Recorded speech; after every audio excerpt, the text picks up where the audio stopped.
the Chief Secretary did a great job to walk us through the importance of the provincial team and equally to give us a sense of the importance of engaging them. I suppose maybe as a preamble, to give you a sense of what we've been trying to do here. We wanted to break the barriers of connection between the diaspora and our government officials. But more importantly, with the Zimbabwean community based in Zimbabwe itself. So you get a sense, if you go to the exhibitions, what the Zimbabwean products are, what they're actually working on. Now the purpose for this panel is to get a sense of what our diaspora community leaders, business leaders are equally thinking. They've had a chance to listen. They've had different experiences. It's a multi-sectoral organ here, and we'll be able to get their sense of representation, okay? And perhaps barriers to entry, if there are any. So, ladies and gentlemen, please, a round of applause for my elegant panel. We're not doing too well with gender representation, but we'll do better. Can we start with you, Dr. Chireka?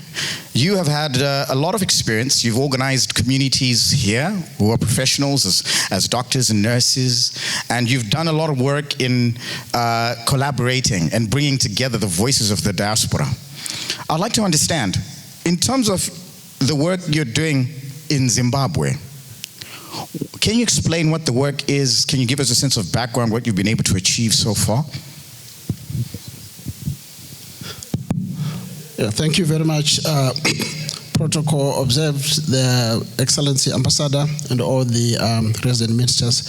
Yes, there's a lot that we've been involved in Zimbabwe, but I'll just touch on a few.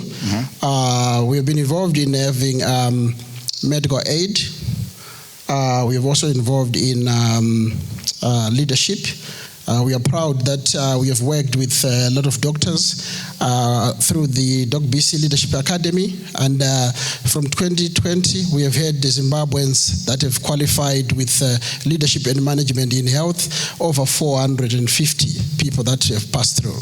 So definitely worthy of a clap, worthy of a clap. So what we have learned is that we need leadership in the health sector, because when we are being trained in the health and social care, no one teaches us management, no one teaches us leadership. You are promoted into leadership based on your clinical skills, based on how you can switch a wound, which does not help you when you are now leading.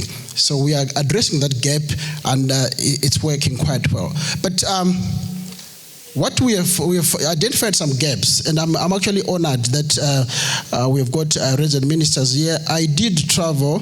I'm also happy that we've got National and Central represented, Chireka and Kwa Chireka.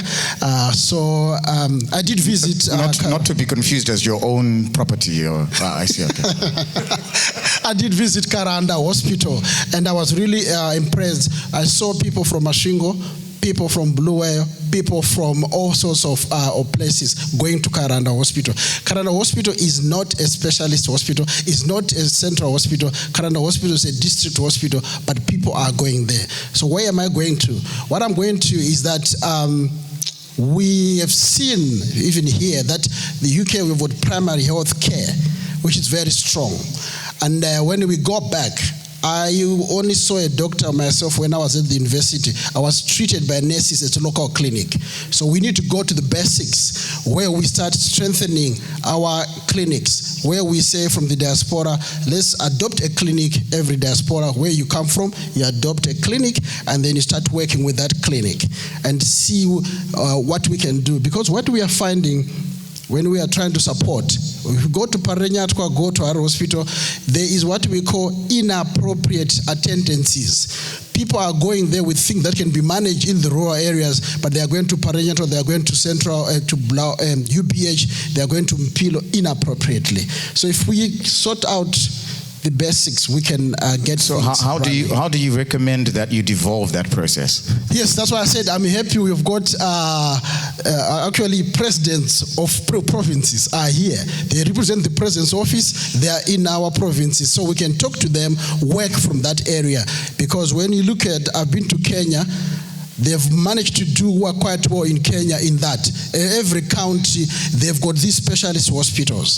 So in Zimbabwe, you should not have to travel from Mash Central or Matebele South to come to Harare or to come to Bulawayo for a simple thing that should be managed in that local area. So I'm happy that there's land. I'm happy that what we have heard today, I've never heard this information, and I like the energy and I like the reassurance that we are getting, because the diaspora, there's so much experience. They are running projects in this country. We have got so many people running health systems, directors who are doing quite well. And when I talk to them, they are eager to give back. So thank you very much for the message that you have brought us today. Awesome. So, yeah, round of applause. Moving to you, Mr. Mushando. You are interesting in the sense that you wear a lot of hats. Your investment portfolio is quite vast, from shipping, then after making your name in shipping here in the UK, you've now made your name in the healthcare industry. I'm interested to find out what your positioning is. So I've heard quite well, some sort of framework, perhaps, that can come from healthcare. Maybe if we start from your perspective, I know that you have businesses in Zimbabwe. What has been your experience, and what are the barriers to entry, if any? Thank you, Farai. All protocol observed. First and foremost, I would just want to thank the organizers of this event. It's one such event which we were yearning for, but did not have the knowledge and capacity and network to set up and invite at least 5 senior government officials at ministerial level. Like what my dear brother has just said here, we have vast experience. I personally run a shipping company, and I also run a healthcare consultants company here in UK.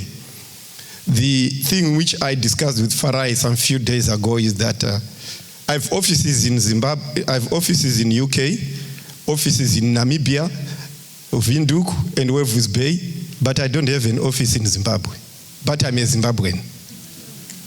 So that should be sending a message. Why is it that? It was because of the past experiences we have had. We never had the opportunity to talk to people who can present another side of how we as a Zimbabwean can utilize our experience. Having been in the medical field like my brother here, I've been here for 28 years. And of those 28 years, as we've got our stand there, our company is called Care Quality Support. We do support people to set up businesses here in UK, in the healthcare sector. And Zimbabwe operates a bit differently because of how it is funded. But like what my brother has said again, Dr. Chireka here, our number one barrier to entry is lack of information. We do not have information. If it wasn't for me meeting all the honorable people yesterday here, I was wondering, what are these provincial ministers? What do they, we always read about it in the newspapers. But when we then go down, I think our president has come up with a vision which then breaks down these barriers.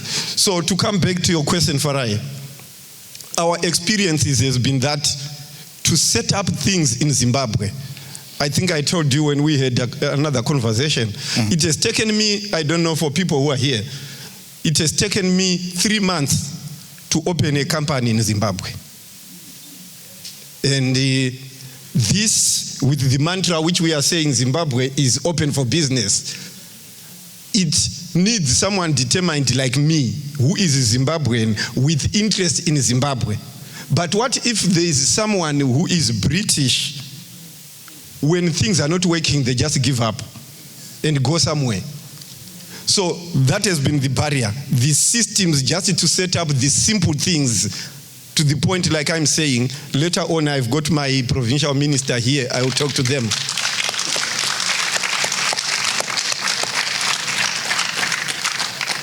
So number two is, while the information is lacking, we have tried many places. And for those who are running businesses, we have been bent so much. Everywhere you go, you need to be paying money. Including things which you don't need to pay money for. But because the information is not there, you are led to a department where up at ministerial level, you have set up the system. But those who are operational, who put the barriers to the point whether you want or not, you have to pay.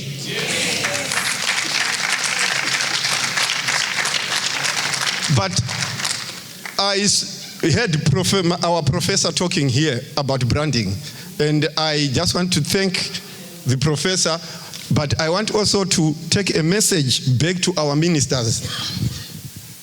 They said, the professor said, you are what you say. We have been promised, for those who have been here in the morning session. And then our next adventure is, I've seen break time when I was talking to people, ministers, people are excited. They are bubbling. So let's not burst this bubble. That's all I can say. Let's, and I'm sure. Yeah. I think this is a good conversation to have after lunch. You know, you can feel the vibration in the room. Yeah, with the branding as well. Yeah, so, David Smith, I'll come to you. And thank you so much, Mr. Mashand, about what you presented here. David Smith, you come with a different sense, I think, given your experience in the British Africa Business Alliance. I've had the courtesy to work with you a few times. And you've just flown in from Kenya, doing another summit, and here you are, straight into another one in Zimbabwe. Now, you've done a lot of interesting stuff with Matt North, where I'm from, and I'm very proud of that, by the way. And I did not bribe him, by the way, like what I was pointing to. Yeah, but I'll get you something after, you know, when it's complete. So tell me, what having operated at policy level, engage in terms of your engagements, and then at implementation, when it comes to the sort of projects you work on, which go upwards of 100 million and so forth, what is your experience? What is the takeaway? What is the lesson here?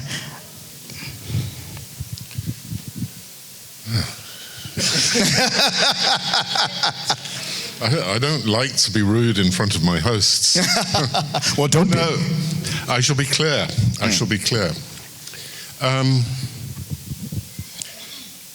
Fragmentation is what I see. Fragmentation. Different people in different places looking at similar things but not talking to each other. I was talking with one of the stall holders down the corridor there earlier this morning, and I think I was a little disingenuous, but we've been running British African Business Alliance for the best part of 15 years. And so many people here in the UK don't know about it. And they don't realize that what we're talking about is collaborative advantage by actually coming together and addressing needs that are common, not just in Zimbabwe, but across the whole 54 countries that make up the continent, and addressing fundamental, basic needs, the provision of water, light, communications, health, education. All of those things should be in every town, all of them in every town. But they're not. And over the pandemic, I became an outlaw, because I wasn't allowed to hold meetings and have people come together and discuss opportunities. And I found myself a little solace in the World Bank data sets Now, people say what isn't measured, it doesn't count. And I've taken a new measurement and I'm using GDP per head. Here in the UK, we can sit back, relax, enjoy the brandy, and recognize that we're contributing together to $48,900 per head, just being here in the UK. And we wonder why people want to come here when the world average is sitting at $13,138 per head. Do I want to live here or do I want to live there? Do I have more opportunity here or do I have more opportunity there? And I was so pleased to walk into one of the presentations this morning at the mention of avocado oil, because that's been something I've been bleating about for a couple of years, more than that. £20 a litre in Holland and Barrett. How much of those avocados that are going to waste currently could go into generating wealth that way? So, in a roundabout way, and coming back to your question, we need to collaborate an awful lot more. We need to address the fragmentation, and we need to look at markets where Africa has strengths beyond other people, and we need to own those markets. Talking to another of the stallholders earlier, he said his concentration is about owning his market in Zimbabwe before he goes looking at other countries. People ask me where I work in Africa, and I say UK, and they say, no, where do you have offices in Africa? And I say, in UK. But what about delivering the projects? Where do you deliver the projects? I say, in UK. Because I've identified the 6 million Africans or so who live here in the UK as being a primary driver of economic development on the continent. They have access to resources. Those resources are technology, they're funding, they're the expertise that's sitting in the seats in front of us that needs to come together. We have a project in Nigeria, it's just a little one, $7.1 billion. I'm the only person who is not Nigerian working on that project. It's been approved by two ministers of transportation. It's 1,448 kilometers of new railway. And in Nigeria, there's about 60% of the country has not one single kilometer of working railway. So when I look at the continent and I listen to what people are saying to me, there are disconnects in all sorts of places. But we need to get some fundamentals in place around logistics, around health, around business operations, and around so many of the things that people in this room care deeply about. But mostly, how do we turn the Zimbabwe economy from 1,300 ahead, 1,400 ahead, to 14,000 ahead? And how quickly can we do that? Now, one final thought. I concentrate in the UK and I listen to the news here. And we're not making enough money to pay our nurses, and we're not making enough money to pay our train drivers, and there are one or two other people who are fighting for a bit of extra support from the government. And while within state-run and state-owned businesses, that's the way the money flows, we're not making enough money as a country, even at $48,900 per head. We need your export markets. So if anyone is here from Northampton, where are the exporters in Northampton? Why aren't they here listening to this and seeing what the opportunity in Zimbabwe is? Where are the people from Plymouth? Where are the people from Southport? Where are the people from Middlesbrough? So I'll throw it back to the diaspora and say, you are here, you have the resources, you have the knowledge, you have the contacts. You need to be working the British business environment for Zimbabwe and bringing contracts to deliver technology and products made here initially, made there eventually, and drive the Zimbabwe economy. Thank you so much. Yeah. I would hope that we then make products that we can bring here as well. Yeah, fundamentally, isn't that so? Yeah, I'd like to make some change from that. Yeah, that would be nice. Right, Mrs. Dube, Ruth, thank you so much for joining us. Now, you have done a lot of work in consultancy. I bump into you in Zimbabwe a lot, and you're running around and you do organizing events and you doing your thing. As a young entrepreneur, having spent most of your life here, and then now trying to open up opportunities in Zimbabwe, what has been your experience, and are there any barriers to entry so far? Thank you so much, Farai.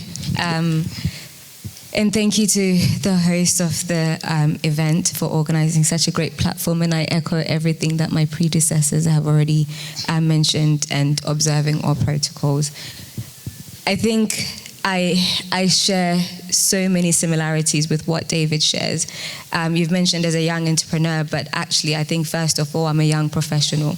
I'm a professional at hand.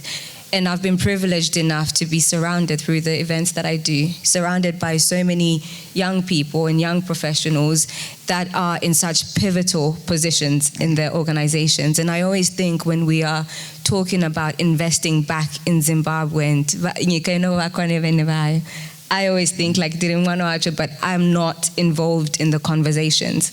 And I think because of that, I'm so passionate about, bringing and highlighting that the diaspora potential in young people and youth as general is immense, and I think we should do more in tapping that. And I think just looking even at the room here, there's not a lot of youth representation, but these are the people that have the potential to then build our country, because then they get exposed, like what David was saying. They have all these opportunities that they can bring that knowledge into Zimbabwe, and they can really do something, truly tremendous. I think from my point, awareness, information, we just don't know. And speaking as a first generation immigrant, my parents came here for, a great life, which has been really good. But then I think this tribe of young people that are rising up want to go back home, want to invest back home, but they just don't know where to get all that information because it's not consolidated centrally. And it's in platforms like this, where we get to understand all the different departments that can help. So just that information being disseminated right down to the people that want to, that have the interest to invest back home. I've been fortunate enough, didn't have to bribe anyone, but I managed to open my business account in 5 days. So for me, it's a different experience to you. So which is quite good, because then that was the first, right, Zimbabwe may be open for business, So that was some of the things that I encountered. Obviously, bank accounts, when we're talking about setting up a business, is a bit of a challenge, but I think there's some things that are being worked around. And generally, I think networking is so important, and collaborating, like what David was saying. I couldn't have done some of the things had I not spoken to you, for example, hounding you, had I not spoken to all these other different people. So I think collectively, our community, we have so much knowledge and wealth, but it just takes having a platform to be able to share it, to help the next person who does want to invest in there. So I think that's collectively been my experience. It's been positive. Brilliant. Thank you so much. Wonderful experience. We got 2 for 1, young and also gender orientated, for balance sake. So it's good. We got 2 for 1. Ken. Now, Ken, I bumped into you in Zim when we were doing the Africa Leaders Forum. And you had a lot of interesting insight, and you were there. But you always do 2 weeks in Zim and 2 weeks out. And I always wonder, Ken, where do you get these millions to just be able to come in and out of the country? That's what I wonder. But that's not my question. My question, however, is, Ken, you bring together a lot of professionals in the Zimbabwe diaspora community, very esteemed people, and you always have very hard-hitting conversations. I wonder, what has been the result of that from a diaspora to impact on country level? What are the achievements so far? And I suppose, what are we looking towards for the future? And what have you taken away today? So maybe 3 questions in one. Thank you, Farai. Sure. Good afternoon, everybody. Your Excellency, and the provincial ministers present, we appreciate your presence this afternoon. It's wonderful to have you in the room. Going back to what Farai is asking, let me make a correction. I don't have a private jet. Yet? Yeah, sure. I represent an organization called Zim UK Business Chamber. And it's an organization that was born out of the desire to support one another, to network, and to also build each other. It's an organization that was born or conceived during a very tough period, the pandemic era. And it was that organization that also was able to extend a hand around each other's shoulders by way of support. I would take a detour just a bit, just to appreciate somebody in the room, somebody who was facilitatory in the process, somebody who helped to launch that organization. And I met the gentleman here today, Mr. Busisa Moyo. Thank you so much for your presence. It was wonderful. He is the man who launched Zim UK Business Chamber for us 5 years ago. And he did that online because of COVID challenges. Why am I talking about challenges? Is because that is what a chamber should be doing. The people who spoke before me, I could read the passion in what they were talking about. The challenges that we face as Zimbabweans, especially in the diaspora, challenges that are related to probably the lack of desire to work with one another. I think David has just mentioned the fragmentation. And I'm on record, to saying that in the UK here, people who are in the UK, the cake is too large for people to be selfish. The cake, nobody would ever finish what is available by way of opportunities.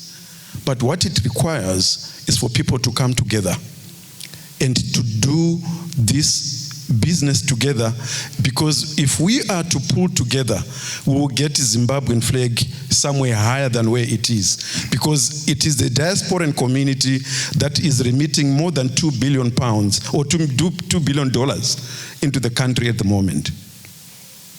Going back to what we have achieved as a business chamber, which is your question, Farai. We have grown from strength to strength, and I'm pleased, and I'm actually very, very, delighted that the man who launched the chamber is here today. From being an 8-member organization to just below 100 members by this date. That's the organization that I represent. But we are also, thank you. We are also going, to fortify the organization so that we can have very good representation across the country, in fact, including Ireland as well. So what we have started doing is actually to look at how we can develop regional, representation. Why are we doing that? Because there is so much collaboration to be done. There is so much work to be done by way of empowering each other, because that's what a chamber is supposed to be doing. Now, if we are going to achieve that regional outlook, it would then help us in terms of solidifying what we are trying to achieve, which is a long goal, a long objective, where we are aiming to be doing something like this in Zimbabwe next year. And next year in May, our plan is to have the first outbound mission to Zimbabwe. I did mention this too, and I shared this with His Excellency at his office, to saying it's something that as a chamber we are very passionate about. What are we talking about when we're talking about an outbound mission to Zimbabwe? We are bringing people who have the desire to invest in the country, in Zimbabwe, Zimbabweans, British people like David, and other people who are from, other business chambers or chambers of commerce. He was talking about where are the people from Northampton? Where are the people from Wellingborough? Where are the people from Plymouth? We want to ensure that we have a platform where we match people who have fantastic projects back home and people who can build partnerships with them in order to build businesses that can eventually sustain. We want to go further, and ensure that people who may have their own projects back home, people who are already producing, like the people who are producing avocado oil, they have somewhere to put that product. Now, as a nation, we can be very productive, which is a very good, I'm a marketing, professional. We can build masses and masses of products. But if we don't create a pull factor, we are not helping the situation. So by doing what we are going to be doing, we are actually going to be facilitating trade opportunities where we also create a pull factor by making sure that people in the diaspora, they can also be absorbers of whatever is being produced. So that's one of the things that we are already working on. But apart from that, the people that we are also talking to, and we believe there is a lot that we still can do by way of us Zimbabweans taking on opportunities. People may say there aren't opportunities in Zimbabwe, but there are so many of them. Just travel between Harare and Murewa and Seke, or go to Chegutu, Gweru. You will always see tomatoes on the road. Some of them, if you go to Mbare Musika, these are tomatoes that go to waste. Why don't we do something by making sure we come up with technology that can dry those tomatoes and is sold as powder? So as a business chamber, these are the things that we are, and we are proud to be working on, and we want to see ourselves championing. I'm just giving you just the highlighters of, onto the activities that we are doing at the moment. But the most important one that we are working on at the moment is actually to make sure that outbound mission to Zimbabwe is something that actually comes to succeed. And we are going to be working, and I'm hoping that the government is also going to give us a hand by way of funding. Last but not least, before I hand back the mic, I'm also very appreciative of this gentleman called David Smith. Yes, he's British, but he has got a bit of African blood in him, because he is one person. British African Business Alliance is an organization that is working with Zim UK Business Chamber by way of coming up with, opportunities that need to be followed up. So these are things that, as organizations, we are working together. Let me also highlight that we are going to be talking more about these things when we are going to have our annual conference, which is going to be on the 26th of this month in Hinckley. And for those people who are not aware, they can see anybody from Zim UK Business Chamber, and they can get that information. Thank you very much. Sure.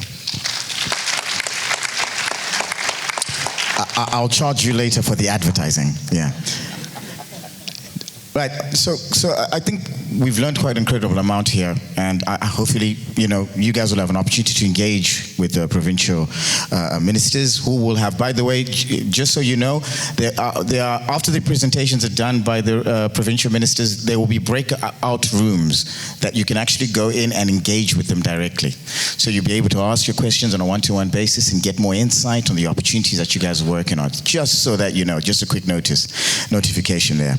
Now, as parting shots, here's my final thing, and let's keep it under 30 seconds if we can. But the problem with it's either a preacher, a politician, or a business people. When you give them mics, these people don't want to release them. So 30 seconds. Doctor, what would be your parting shot? What's your word of advice to people who are determined but don't know, but have lost hope in investing back home? I just want to say, when it comes to health, whether you're visiting Zimbabwe, you'll be involved in an accident, or you can be involved in an accident, you need health. Your mom, your relative who's in Zimbabwe will need health. And also COVID taught us that we may not be able to come out of Zimbabwe. So you may be in Zimbabwe on a visit, you think you've got NHS. NHS does not work when you're in Zimbabwe. So there is a human need, a medical need to invest in the healthcare in Zimbabwe. And some of us want to retire in Zimbabwe because we are tired of being asked, where are you from? Where are you from?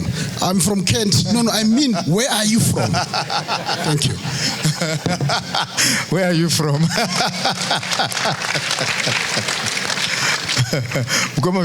So, where are you from?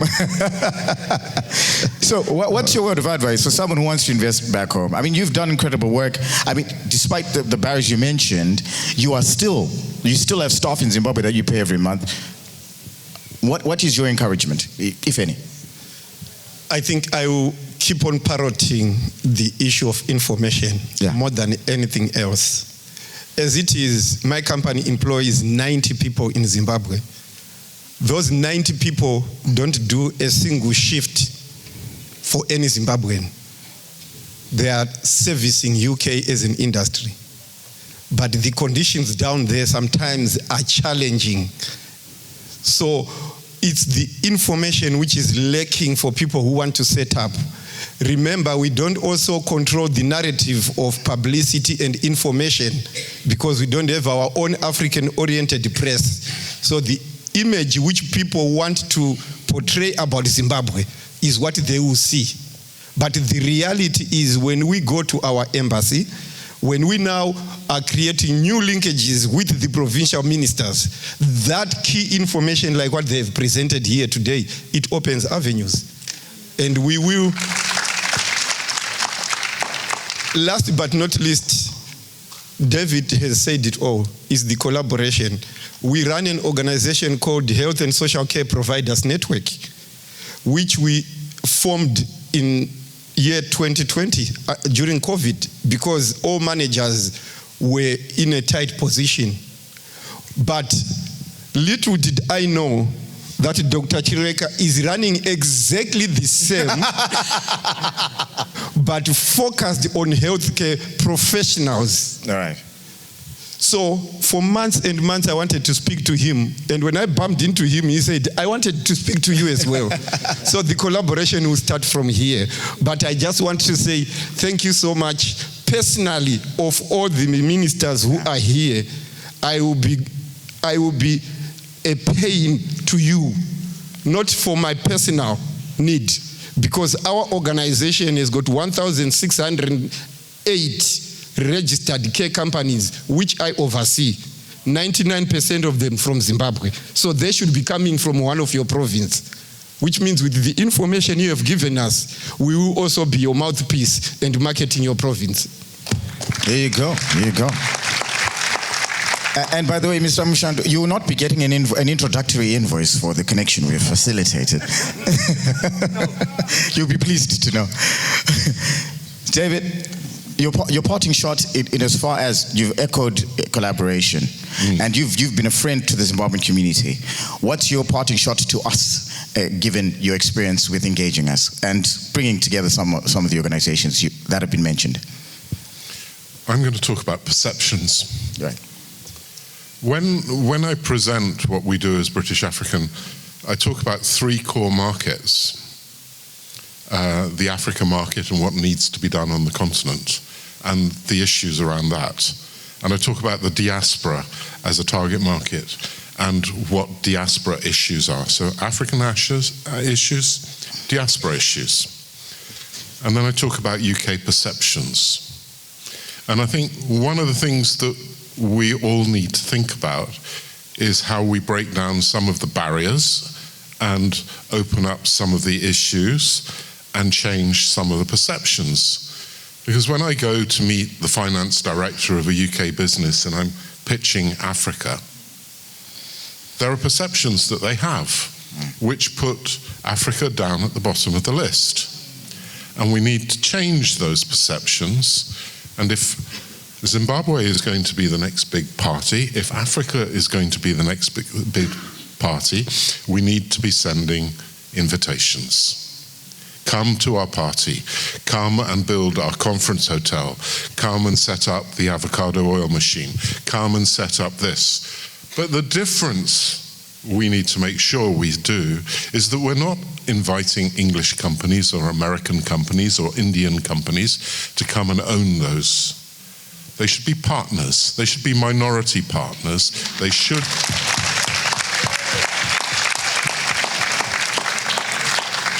be, no, they must be Zimbabwean companies in Zimbabwe using the technology that is best for the task from wherever it comes in the world. Yeah, brilliant, brilliant. And to you, Mrs. Dube. Mrs. Dube, you represent 2 constituencies here. What's your message to that constituency? Now, maybe you might not find, well, of course, I'm a part of that constituency. I'm not, you know, I'm part of the young people. Now, maybe some have not attended, but I've seen a few here. And those that are watching online, what's your message to them about investing back home? Meet people, go out, take time to do research. I think everything's been touched upon. You'll never know what opportunities exist until you seek out the information. And I have a unique position running the management consultancy. I do see founders, I do see businesses that are thriving in Africa. Every time I go to Africa, like you said, Mr. Ken, you drive from one place to another, I see opportunities, but that's because I have been exposed. And I want to challenge young people that with everything, everyone has something to offer. Whether it doesn't need to be a product, the knowledge that we have all acquired here, we can all contribute in some way, shape, or form to building the Zimbabwe that we want to see, that we hopefully will retire in. So I want to challenge young people that find out what you're capable of, speak to people, network. We've heard all these different organizations that are here, utilize them. They're facilitators. Nothing is unreachable. But you just have to take that first step to that. And I think the other flip side as well is also to the policymakers in the room, that it is important to keep making sure that we are engaging in these young people, in young people. And I think that means like having, you know, incentives, tax benefits. How do we get these young people to come and shape the economy? How do we monetize and how do we build on the knowledge that they have? I'm a project manager by profession. I facilitate billion-dollar transactions for the transport industry. I'm not working in Zimbabwean Railway. I'm not contributing to that conversation. How can you use someone like me to build the economy that we want to see?